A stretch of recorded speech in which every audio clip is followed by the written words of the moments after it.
His family kicked him out for being worthless, but what they heard at the will reading shocked them all. The opulent, mahogany-paneled study of the Blackwood family estate was thick with an almost suffocating tension, a silent antagonist pressing down on every breath. Sunlight, usually so eager to stream through the tall, arched windows, seemed to cower, filtering in grudgingly, casting long, accusing shadows across the polished surfaces. Every object in the room, the priceless antique globe, the leather-bound volumes lining the walls, the glinting brass of the fireplace tools, whispered tales of inherited wealth and unyielding power.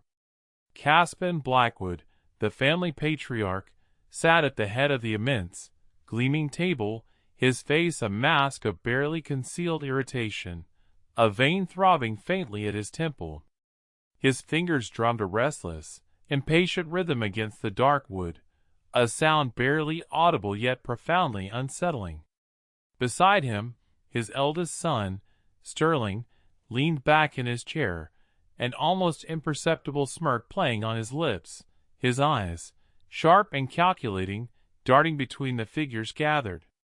Across from them, Aunt Ophelia dabbed delicately at her brow with a lace handkerchief, its pristine white a stark contrast to the flush of her skin.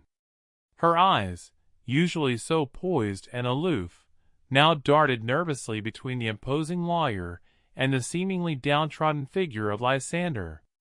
The air hummed with unspoken expectations, the weight of years of simmering contempt, and the unspoken certainty that whatever was about to unfold, it would undoubtedly confirm Lysander's perpetual inadequacy. "And so, Lysander," Caspan's voice cut through the silence, sharp and unyielding as a diamond. It possessed the kind of authority that had bent boardrooms and broken lesser men. "We are all here, as you so urgently requested. This, well, reading you orchestrated, one might almost think you were expecting something." A low chuckle escaped Sterling, quickly stifled, but its derisive intent was clear, a subtle jab meant to pierce Lysander's already perceived fragility. Ophelia merely sniffed, a barely audible sound of disdain that nevertheless spoke volumes about her opinion of Lysander's presence and his audacity in summoning them. He was a stain on their impeccable reputation, an unwanted echo of past failures. Lysander Blackwood, dressed in a simple, well-worn suit that seemed to hang loosely on his frame, met his father's gaze with an unsettling calm. The worn fabric, though clean, hinted at a life lived on the fringes, far from the polished grandeur of the Blackwood empire. His eyes, usually clouded with a feigned weariness that had long served as his most effective disguise, now held a glint that none of his family recognized, a subtle, almost imperious flicker that hinted at a power far beyond their comprehension. It was the glint of a predator finally ready to strike, of a master chess player making his final, unavoidable move. The lawyer, a stoic man named Mr. Harrington, cleared his throat, his gaze fixed on the papers before him. He appeared seemingly oblivious to the intense family drama unfolding, a professional wall built against emotional turmoil. Yet, a keen observer, someone who understood the intricate dance of alliances and subtle cues, might have noticed the brief, conspiratorial glance he exchanged with Lysander, a silent acknowledgment of the meticulous plan about to unfurl. Mr. Harrington, a man of unwavering integrity, had been Lysander's confidant and legal architect for years, a rare individual who saw beyond the Blackwood name to the quiet brilliance beneath. He knew the full scope of Lysander's endeavors, and his impassive demeanor concealed a deep respect for the man across from him. "Indeed, father," Lysander replied, his voice a low, resonant tone that seemed to fill the room, echoing with a quiet authority that utterly belied his current appearance. The sound itself seemed to carry an unexpected weight, a gravitas that settled upon the air. He was expecting something. He was expecting to see what truly lies beneath the veneer of Blackwood. And now, the time for charades is over. A collective gasp rippled through the room. A sudden intake of breath from three individuals whose lives were built on charades. Caspin's brow furrowed, the irritation on his face quickly deepening into genuine confusion and a flicker of unease. Sterling's smirk vanished, replaced by a blank stare of bewildered surprise. Ophelia's eyes widened, a flicker of genuine confusion replacing her usual hauteur, the lace handkerchief momentarily forgotten. Lysander, however, merely offered a faint, almost imperceptible smile. The game, he knew, was finally at its end, and the curtain was about to rise on the truth. To truly understand the intricate web Lysander Blackwood had woven, one had to journey back in time, to the suffocating grandeur of his youth within the Blackwood industrial dynasty. The family fortune, amassed through generations of aggressive expansion in fossil fuels, manufacturing, and ruthless corporate takeovers, cast a long, dark shadow over everything. From an early age, Lysander had been a square peg in a round hole, an anomaly in a world obsessed with acquisition and domination. While his father, Caspin, and elder brother, Sterling, reveled in the cutthroat world of balance sheets, hostile bids, and environmental disregard, Lysander found himself drawn to something entirely different. His spirit yearned for the quiet resilience of nature, for the profound, often overlooked, potential of sustainable living. He devoured books on permaculture, renewable energy, social enterprise, and circular economies, often late into the night, the glow of his reading lamp a defiant beacon against the Blackwood mansion's imposing darkness. He dreamed of a world where profit did not come at the devastating cost of planetary health or human dignity, a world where business could be a force for good, not just for greed. His family, however, saw his interests not as a visionary path, but as a severe character flaw, a shameful betrayal of the Blackwood legacy. Their disapproval was a constant, biting wind. "Worthless!" Caspin had frequently bellowed, his face contorted in a mask of fury, his words laced with the bitter contempt usually reserved for failed competitors. "He fritters away his time with dirt and dreams, while his brother builds an empire. He's an embarrassment to this name." The verbal lashings were frequent, each word designed to chip away at Lysander's resolve, to force him into the mold they had so meticulously crafted. Sterling, ever the dutiful and opportunistic son, would often echo his father's sentiments, his taunts laced with a venomous, almost gleeful superiority. "Lysander the Luddite," he would mock, the words dripping with scorn, "preferring compost heaps to corporate mergers.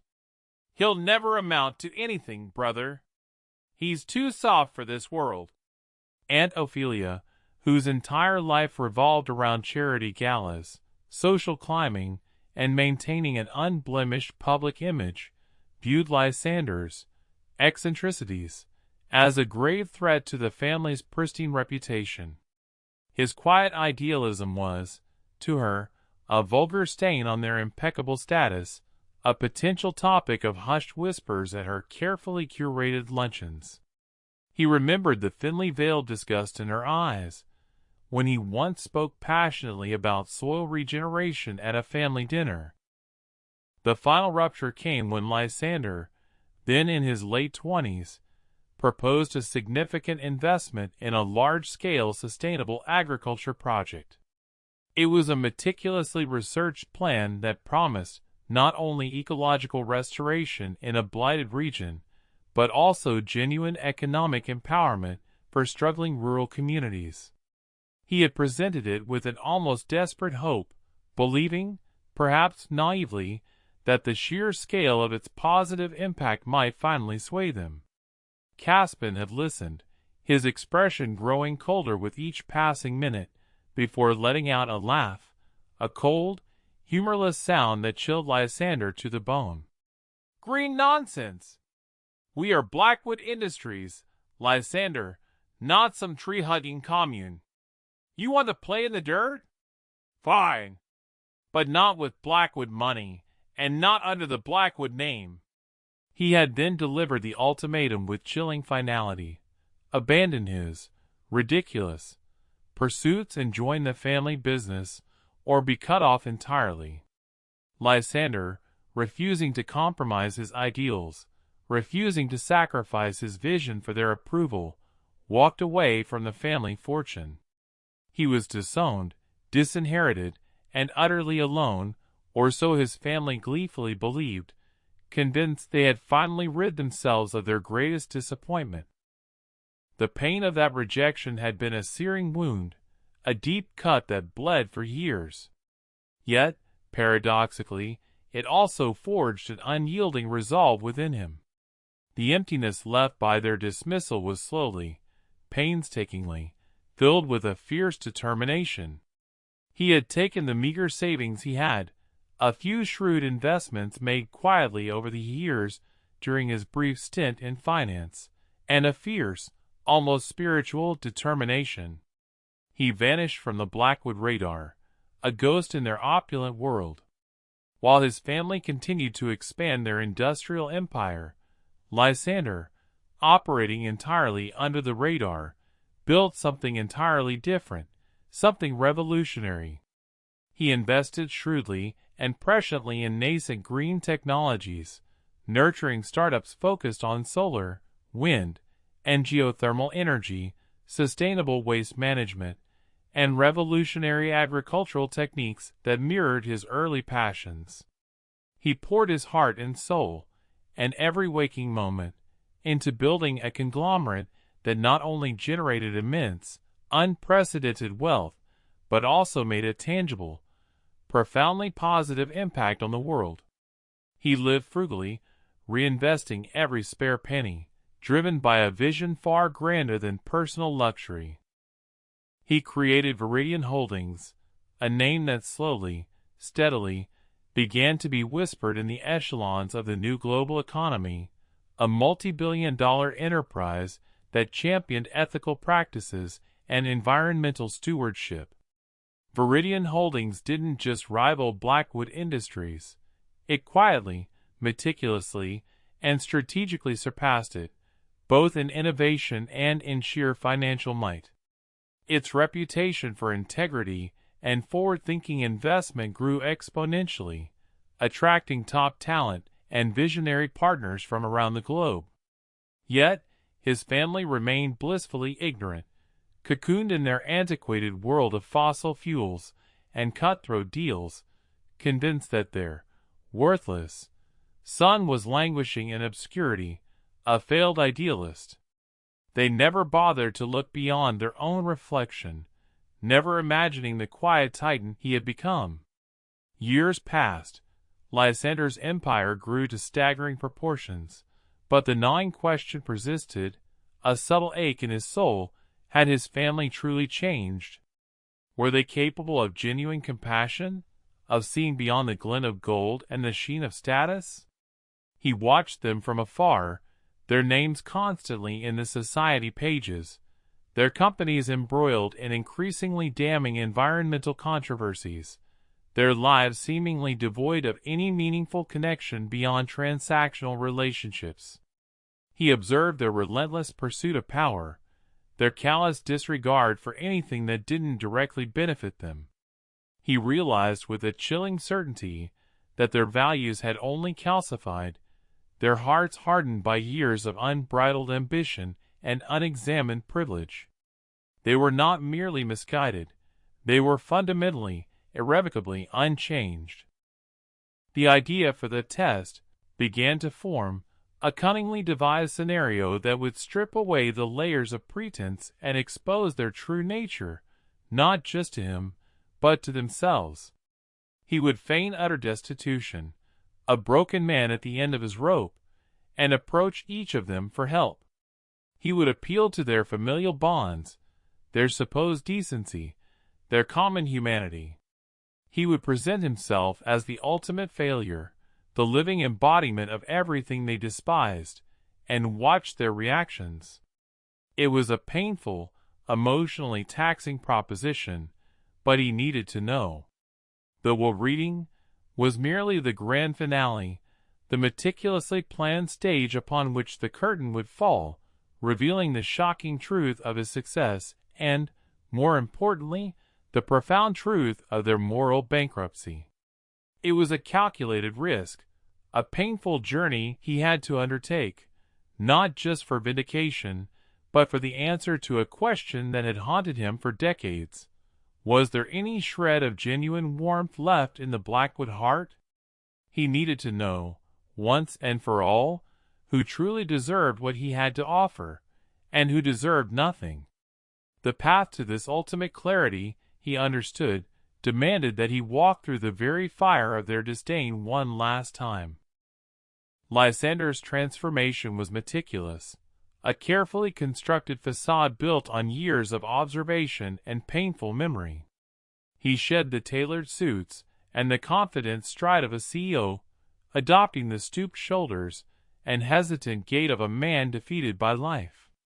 His expensive, custom-made watch was replaced with a cheap, tarnished one picked up from a pawn shop, a symbolic shedding of his true identity.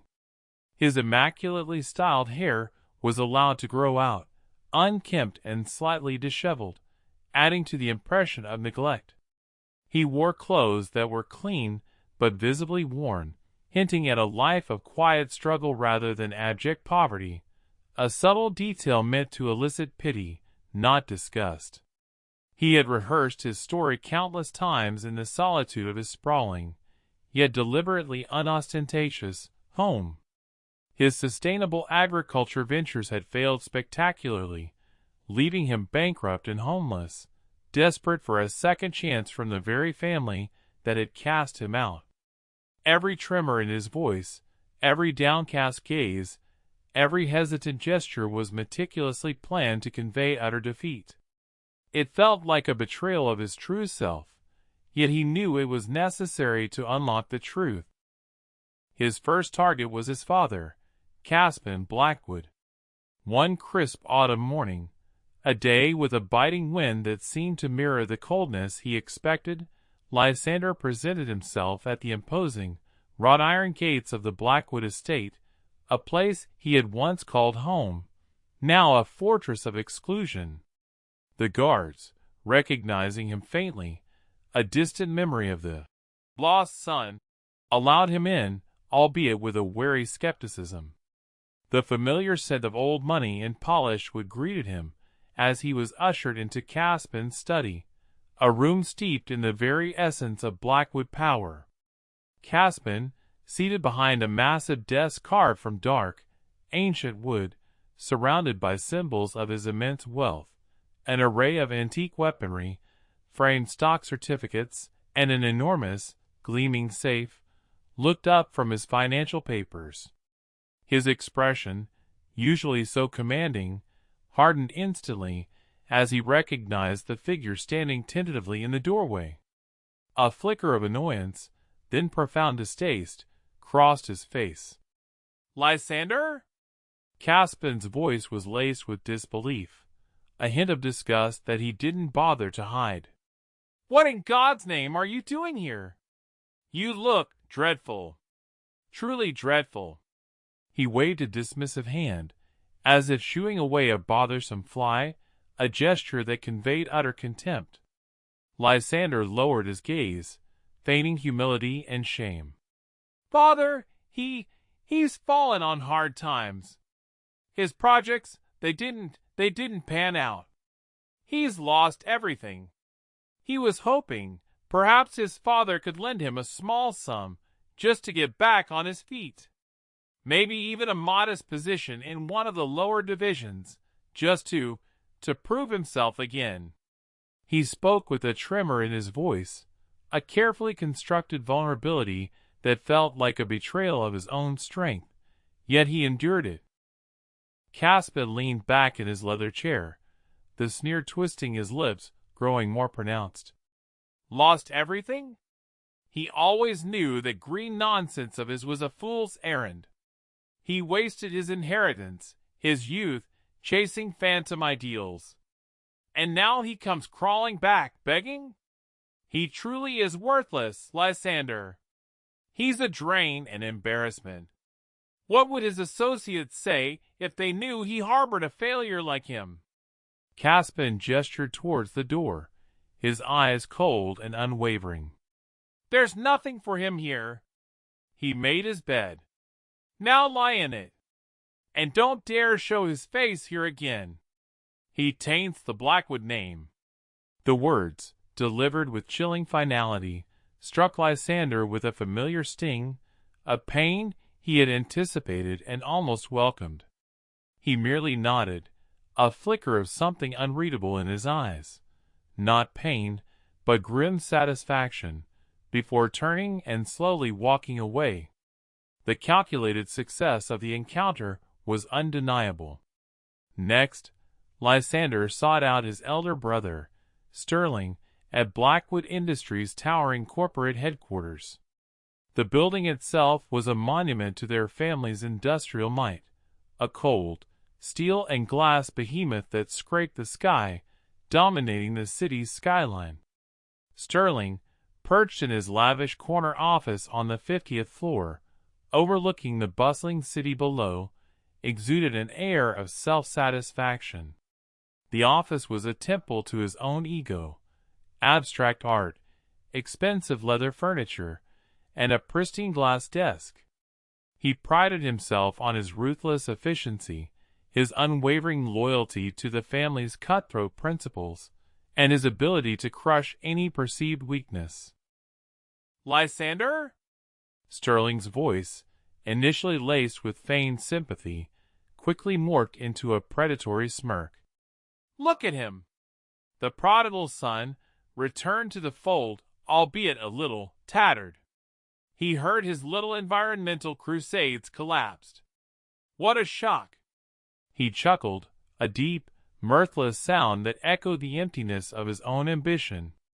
He always knew Lysander lacked the stomach for real business. Lysander stood before his brother's imposing desk, his hands clasped nervously in front of him, appearing utterly defeated. Sterling, he needs help. He's desperate. He was hoping his brother might have a menial job, anything within the company. He's a quick learner, he can work hard. Just a chance to earn an honest living. The words felt like ash in his mouth, a bitter price to pay for the truth he sought. Sterling picked up a heavy, silver letter opener, idly tracing patterns on his desk. His eyes, devoid of warmth, appraised Lysander like a discarded object. A job? Here? Lysander, does he have any idea what kind of image that would project? Blackwood Industries hires its own disowned, failed relative. It's bad for morale, bad for optics. It would make them look weak. He leaned forward, his voice dropping to a condescending whisper, designed to wound. Besides, he's not cut out for this world, brother. He lacks the killer instinct. He's too soft, too idealistic. He'd only drag them down. Go find some charity to beg from. That's more his speed. Sterling then pressed a button on his intercom, his gaze never leaving Lysander. Security, please escort Mr. Blackwood out, and ensure he doesn't return. The security guards appeared almost instantly, their imposing presence a stark reminder of Lysander's perceived insignificance. Lysander left, his feigned dejection perfect, his true feelings a complex mix of sorrow for their lost bond and grim satisfaction at the clear confirmation of Sterling's unyielding cruelty. Finally, Lysander approached his Aunt Ophelia. He found her at an exclusive country club, its manicured lawns and glittering swimming pool a backdrop for her carefully curated life. She was meticulously groomed, draped in designer silk, surrounded by fellow socialites, whose conversations revolved around charity galas, European vacations, and the latest gossip. Her laughter tinkled like fragile wind chimes, utterly devoid of genuine warmth.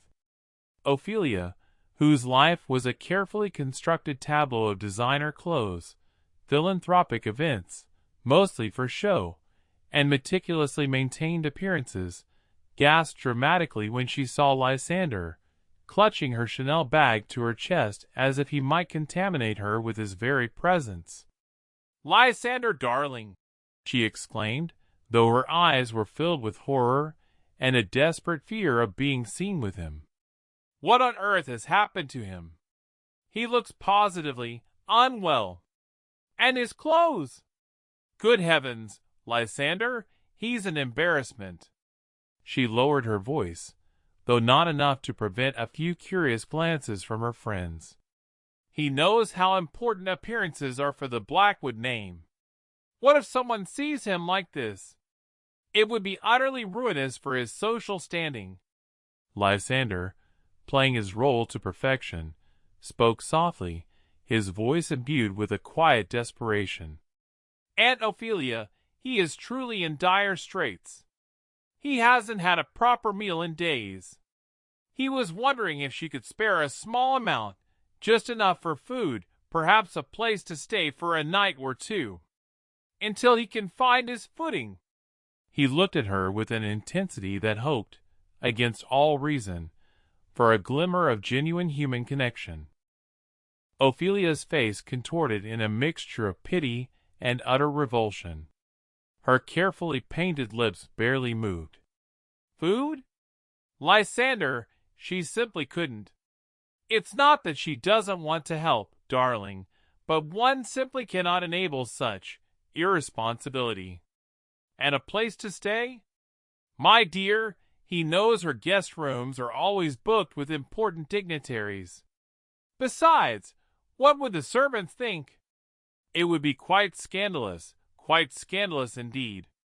She rummaged in her purse, not for money, but for a small, glossy card, as if offering a pamphlet for a disease. "Here," she said, pressing it into his hand, her manicured nails barely touching his, recoiling slightly. "This is for the city's largest homeless shelter. They are quite good, she hears. Perhaps they can offer him some guidance."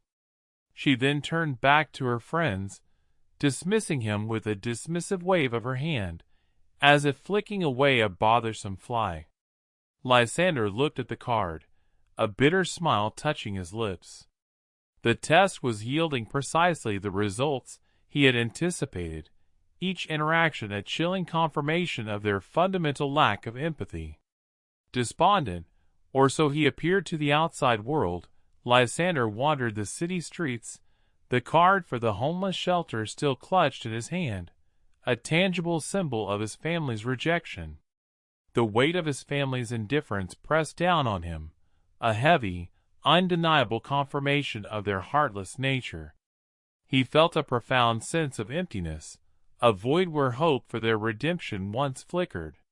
He decided against the shelter, not because he was above it, but because he was searching for something else, something authentic amidst the counterfeit world he had just navigated. He yearned for a true human connection, a genuine spark of kindness, if such a thing still existed beyond his own carefully curated network of ethical business partners. He found himself drawn, almost instinctively, to a vibrant, albeit slightly run-down, community center in a less affluent part of the city. The area bustled with life, a stark contrast to the sterile, manicured perfection of the Blackwood estate. A hand-painted sign above the entrance, cheerfully defiant against the grime of the city, read, "The Beacon of Hope Community Center, a place for everyone." Hesitantly, he pushed open the door, the bell above tinkling softly. Inside, the air hummed with a different kind of energy, not the tension of the Blackwood study, but the gentle murmur of conversations, the clinking of dishes, the faint, comforting aroma of a home-cooked meal. People from all walks of life, of every age and background, sat at communal tables, sharing food and laughter, their faces etched with the realities of life, but also with a quiet resilience. It was a haven, a true beacon. A woman with kind, intelligent eyes and a warm, inviting smile approached him. She was perhaps in her late 30s, her hair pulled back simply, a few strands escaping to frame her face, hinting at a busy, purposeful life. She exuded an aura of quiet strength and genuine warmth, a stark contrast to Ophelia's polished artifice. Her face showed faint lines of fatigue, hinting at a life of hard work and endless dedication, but her eyes held an unwavering compassion, a depth of understanding that surprised him. This was Alara. "Hello," she said, her voice soft and welcoming, completely devoid of judgment. "Can I help him?" She didn't look at him with suspicion or disdain, or even pity, but with genuine concern, her gaze steady and unwavering. It was the first truly human gaze he had met that day. Lysander, still in his guise of a struggling man, felt a flicker of something he hadn't experienced in years, a sliver of unadulterated hope. He was just passing by. He saw the sign." He hesitated, unsure how to articulate his manufactured need, the lie suddenly feeling heavy in his throat. Alara's smile softened further, a genuine warmth radiating from her. "He looks hungry. Please come in. They always have a hot meal ready. No questions asked, just a warm plate and a friendly face." She gestured towards an empty seat at a communal table, inviting him not as a charity case, but as a welcome guest. "Her name is Alara. She manages the center." Lysander found himself being led to a table, a plate piled high with a fragrant, steaming stew and warm, crusty bread placed before him. The simple, nourishing food, prepared with care, tasted like ambrosia after the bitter offerings of his family. He ate slowly, savoring every bite, the warmth spreading through him, a warmth that extended beyond his stomach to his very soul. Alara sat opposite him, not pressing him for details about his plight, but simply offering a comforting presence. She spoke of the challenges of keeping the center running, of the constant need for donations, of the joys of seeing lives touched by kindness and renewed by dignity.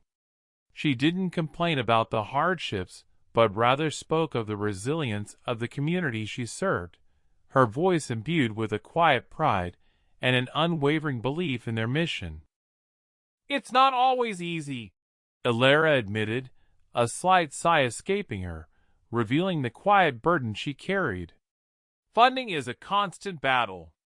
They rely heavily on donations, and sometimes it's a struggle to even keep the lights on. But they believe in what they do. Everyone deserves dignity, a warm place, and a helping hand, no matter their circumstances."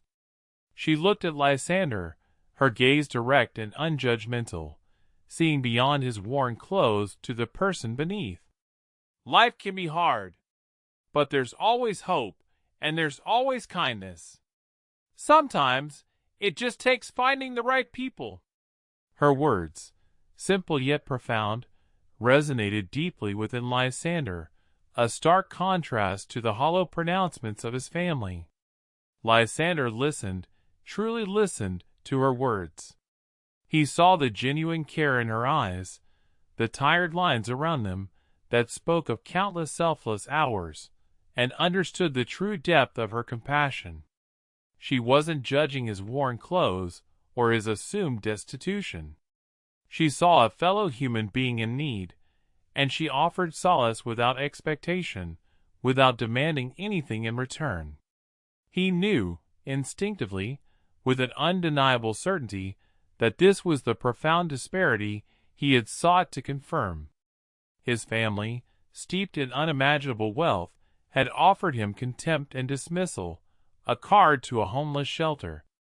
Alara, struggling to keep a vital community center afloat, had offered him dignity and unconditional kindness, a warm meal, and a human connection.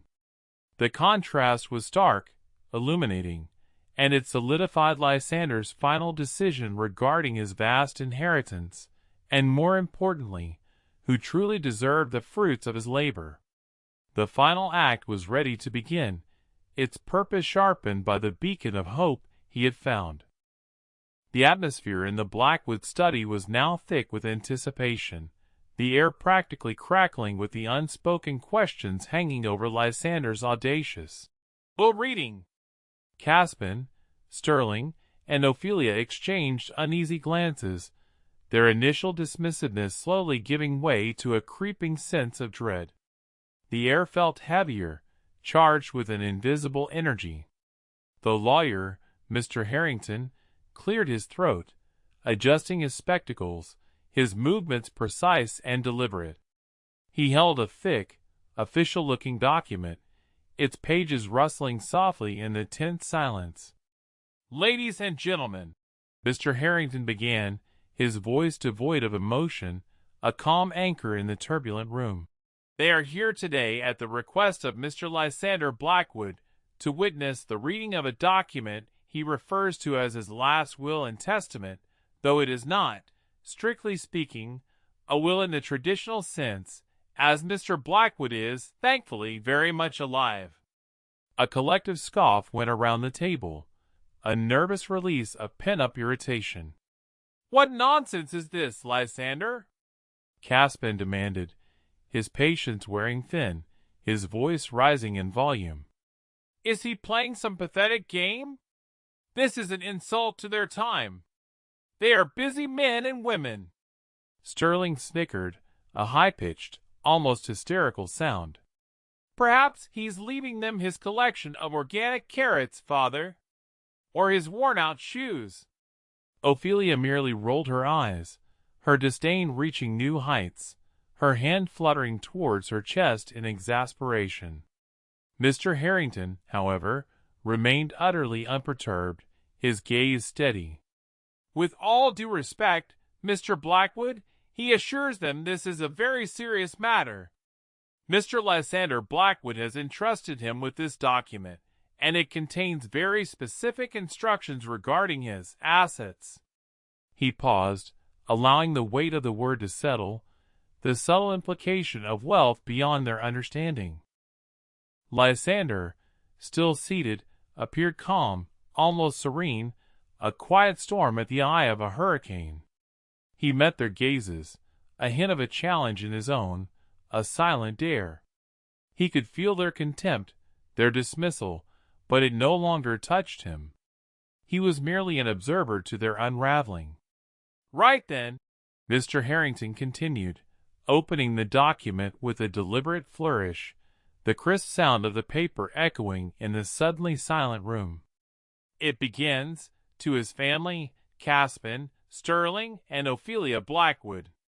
For years, they have called him worthless. They cast him out for pursuing a path less traveled, for daring to dream of a world where wealth serves humanity and the planet, rather than the other way around. They ridiculed his ideals, scoffed at his ventures, and when he truly needed help, they offered him nothing but scorn, dismissal, and the address of a homeless shelter. They saw only his perceived failures, never his inherent worth, and certainly never the truth of his accomplishments." Caspin's face began to flush a dangerous shade of red, a slow, angry burn spreading from his neck upwards. Sterling sat bolt upright, his sneer replaced by a frown of confusion, his mind struggling to reconcile the words with the failure before him. Ophelia's eyes widened, a dawning realization beginning to prick at her carefully constructed composure, a tremor running through her hands. This wasn't the broken man she had dismissed. "They believed he had lost everything," Mr. Harrington read on, his voice gaining a subtle power, a quiet triumph in each syllable. "But the truth is, while they were busy counting their industrial profits and consolidating their fossil fuel empire, he was quietly building something far greater. For the past 2 decades, he has been the silent force behind Viridian Holdings. The words hung in the air, heavy with implications, each one a hammer blow. Caspin gasped, a strangled, choking sound escaping his throat. Sterling's jaw dropped, his face paling, a cold sweat breaking out on his forehead. Ophelia's hand flew to her mouth, her eyes fixed on Lysander with an expression of utter, disbelieving shock. Viridian Holdings. The name was synonymous with cutting-edge green technology, ethical investment, and a staggering, almost unfathomable, net worth. It was an empire that had quietly eclipsed many traditional industries, including, they now realized with a sickening, gut-wrenching jolt, their own. The news was a physical blow, stealing their breath. Viridian Holdings, Mr. Harrington articulated slowly, allowing each syllable to land, to sink deep into their consciousness. The multi-billion-dollar green technology conglomerate is entirely his creation, built from the ground up, fueled by the very ideals they dismissed as worthless. It is an enterprise that now holds a controlling interest in over 300 companies worldwide, with assets far exceeding those of Blackwood Industries. A strangled cry escaped Ophelia's lips, a desperate, animalistic sound. Caspin half rose from his chair, his face a mask of disbelief, rage, and dawning horror. "Impossible!" he roared, his voice hoarse, a desperate denial. He was a failure. He was begging for scraps. He had nothing." Lysander finally spoke, his voice now devoid of any feigned weakness, ringing with a quiet triumph and an undeniable authority that commanded the room. "Was he, father? Or was he simply testing the depths of their compassion? The depths of their humanity, or rather, the stark absence of it?" He rose slowly from his chair, his stature seeming to grow with each word, shedding the illusion of destitution like a discarded cloak. His shoulders straightened, his eyes gleamed with intelligence and power. "They judged him by his perceived poverty, not by his character. They valued status and material wealth above all else. And they failed the test." The quiet strength radiating from him was palpable, an almost physical force. Mr. Harrington continued, his voice unwavering, reading the lines that would shatter their world, dismantling their lives with the precision of a surgeon.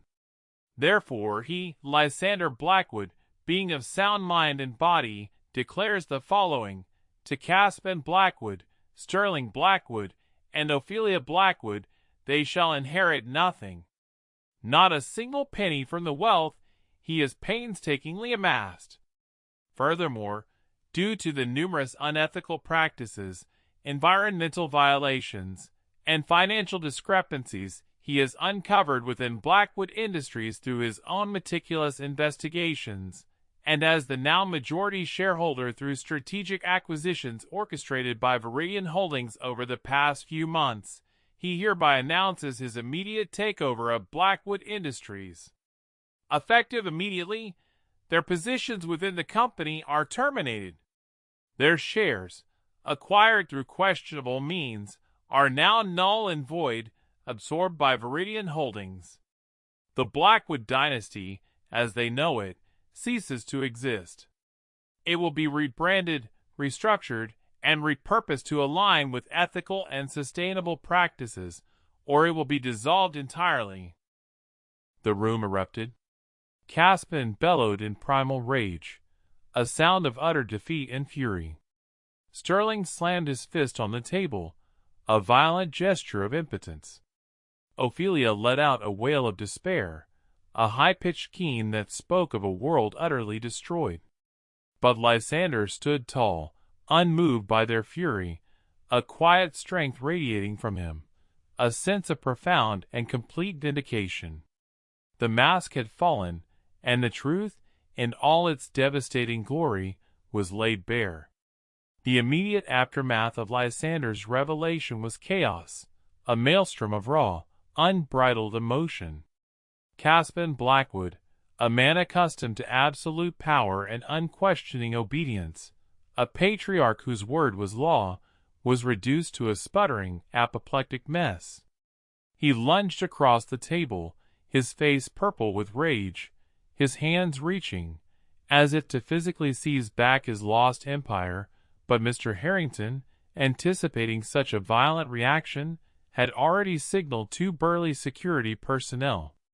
They appeared instantly, silent and efficient, blocking Caspin's path, their presence a stark reminder of his new impotence.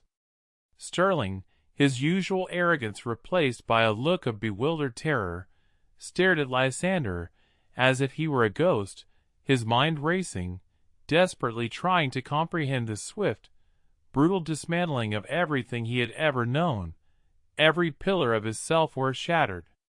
Ophelia, overcome by the sheer enormity of their loss, the complete obliteration of her carefully constructed social standing, collapsed into a chair, sobbing uncontrollably into her lace handkerchief, the picture of a woman whose carefully curated world had just imploded into glittering shards. Lysander, however, remained perfectly calm, an unyielding pillar of quiet strength. He watched their reactions with a detached, almost clinical gaze, observing the predictable stages of their unraveling. "The contracts have been signed.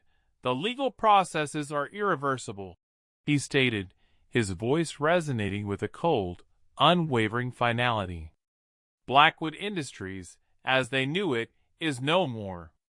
Every asset, every share, every piece of intellectual property now belongs to Viridian Holdings. Their personal assets, gained through the company, will be thoroughly audited, and any ill-gotten gains will be seized."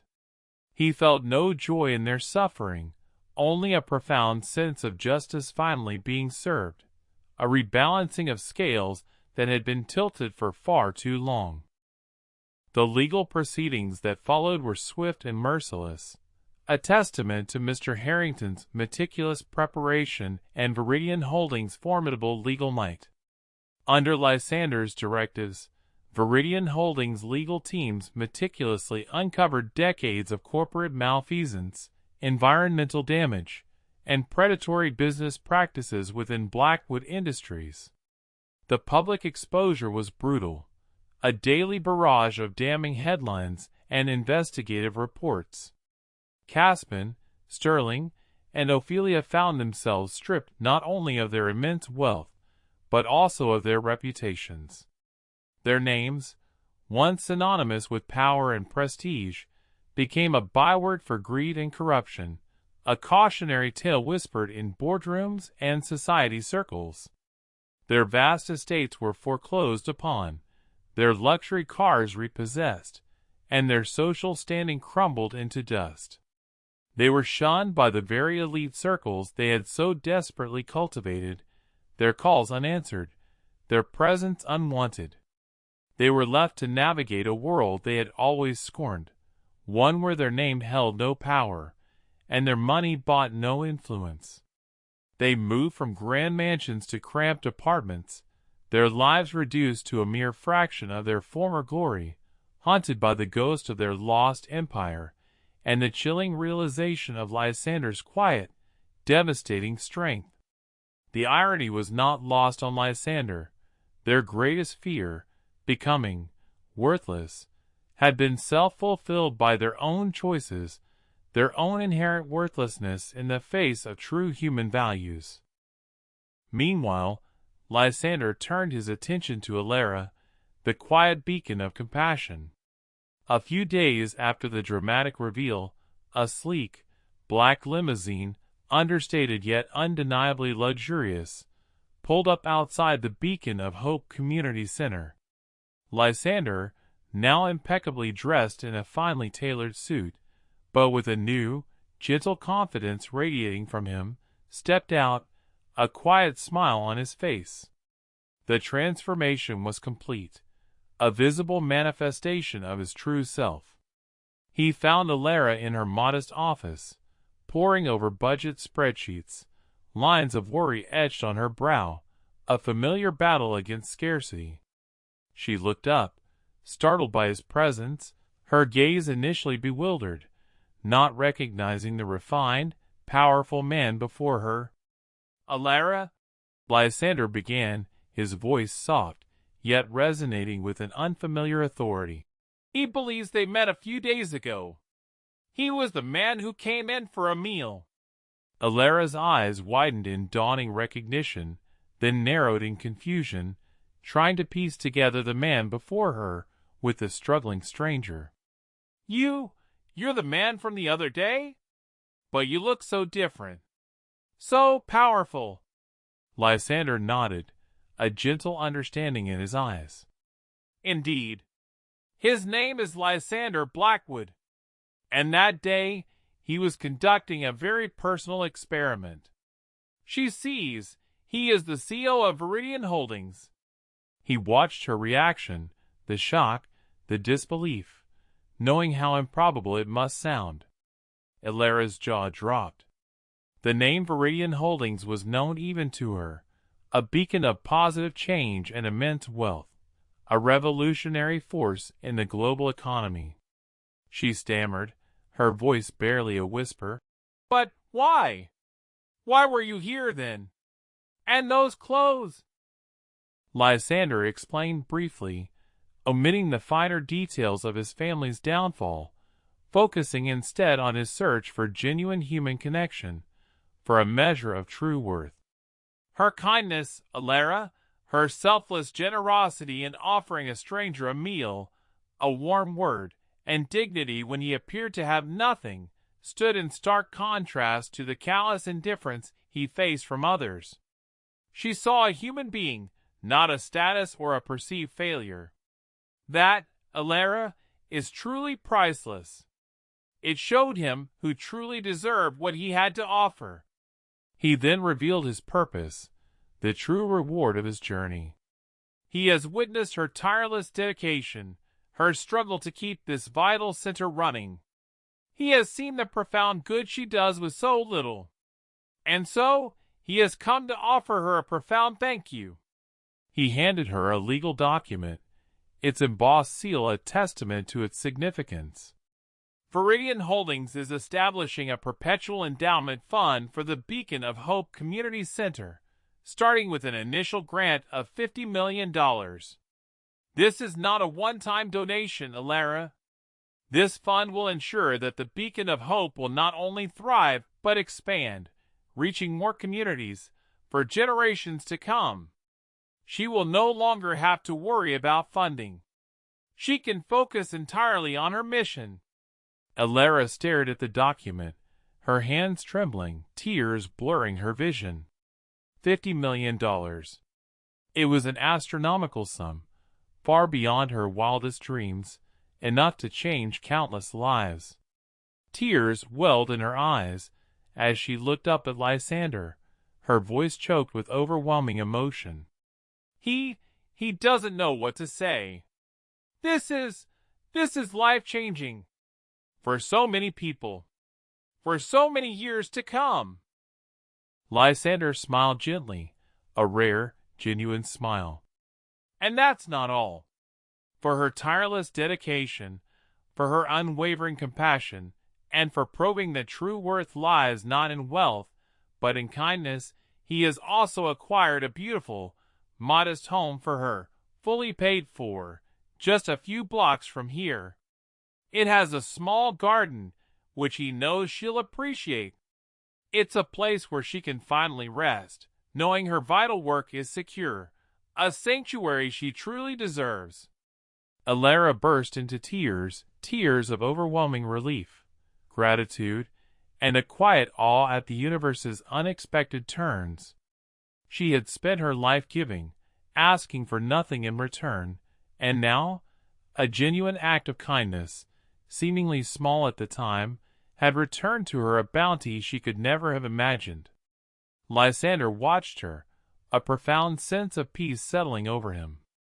The true reward, he knew, was not the wealth itself, but the ability to use it to uplift and empower those who truly deserved it, to foster the very values his family had scorned. Months turned into a year, then 2, then 5.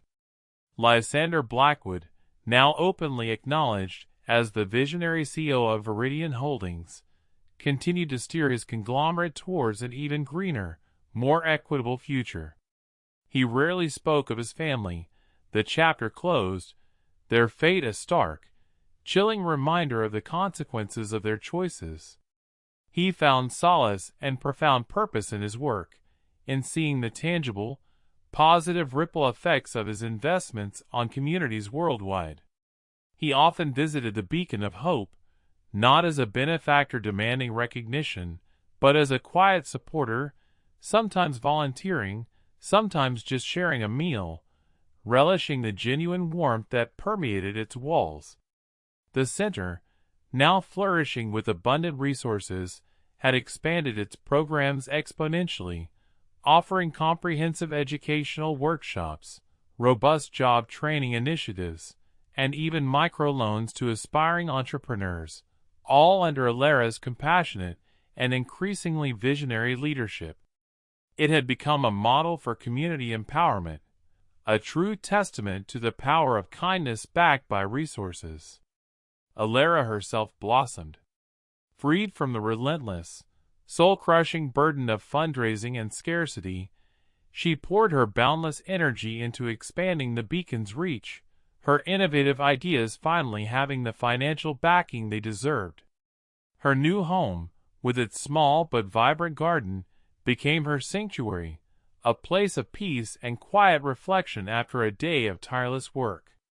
She often thought of Lysander, the mysterious man who had appeared in her life, a testament to the unexpected ways kindness could boomerang back, a quiet miracle. She never forgot his worthless guise, and it served as a constant reminder that true value resided within, not in external appearances or material possessions, but in the heart's capacity for empathy. The Blackwood family, on the other hand, faded into obscurity, their names whispered only in hushed tones of scandal and cautionary tales, their legacy reduced to a bitter joke. Caspin and Sterling, unable to adapt to a life without power and privilege, without inherited wealth and unquestioning adoration, struggled profoundly to find meaningful work, their past arrogance and insatiable greed a constant barrier to any genuine opportunity. Ophelia, stripped of her social standing, found herself friendless and adrift, her superficial world having crumbled around her, revealing only emptiness. Their lives became a stark testament to the hollowness of a life built solely on greed and status, a chilling contrast to the vibrant, purposeful existence Lysander and Alera had forged. They were reminders that a reputation built on sand could not withstand the tide of truth. Lysander, observing the quiet dignity of Alera's life and the ongoing positive impact of the beacon, felt a profound sense of vindication, not just for himself, but for the ideals he had always championed. He had not sought revenge, but justice, a rebalancing of the scales. He had proven that true wealth lay not in what one accumulated, but in how one lived, how one treated others, and the positive legacy one left behind. His journey had been long and arduous, but the clarity and purpose he now felt were immeasurable. The story of Lysander Blackwood serves as a poignant reminder that character is not forged in the crucible of comfort, but revealed in the fires of adversity. It is in the darkest moments, when all pretense is stripped away, that one truly sees the measure of a soul. And while the world often celebrates material success, it is the quiet, unwavering flame of kindness, compassion, and human decency that ultimately shines brightest, finding its own surprising and often magnificent reward in the intricate tapestry of life. For in the end, true worth is never found in the cold embrace of wealth, but in the warm, boundless embrace of a generous heart. If you were captivated by Lysander's incredible journey of redemption and revelation, you're in luck. Our channel specializes in these powerful stories of justice, transformation, and unexpected twists. We love exploring the depths of human nature, showing how kindness always finds its way, and how true character shines brightest in the face of adversity. Make sure to hit that subscribe button and turn on the notification bell so you don't miss our next compelling narrative. We have many more tales like this, where the worthless rise and the greedy face their reckoning. Now, we want to hear from you. What was the most shocking part of Lysander's reveal? Do you think his family got what they deserved? And what do you believe is the truest measure of a person's worth? Share your thoughts in the comments below. Your insights fuel our community, and we love reading every single one of your perspectives.